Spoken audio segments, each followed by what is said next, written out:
যে বারুইপুর রাজবাড়িতে অত্যন্ত ধুমধাম করে মধুমিতা সরকার ও দেবমাল্যের বিয়ের আসর বসেছিল, সেই রাজবাড়ি আবারও সংবাদ শিরোনামে।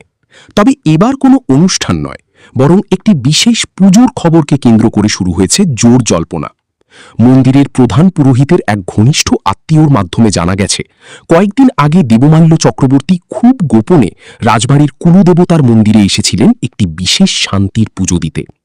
সাধারণত বাঙালি সনাতন ধর্মে দম্পতিরা বংশ রক্ষার বা নতুন অতিথির আগমনের কামনায় সন্তান গোপাল পুজো দিয়ে থাকেন।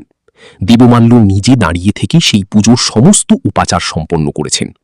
রাজবাড়ির সংলগ্ন গ্রামের মানুষেরা জানিয়েছেন, বিয়ের পর সাধারণত দম্পতিরা আশীর্বাদ নিতে আসেন, কিন্তু দেবমাল্যর এই একা আসা এবং দীর্ঘ সময় ধরে প্রার্থনা করার বিষয়টি বেশ রহস্যময়।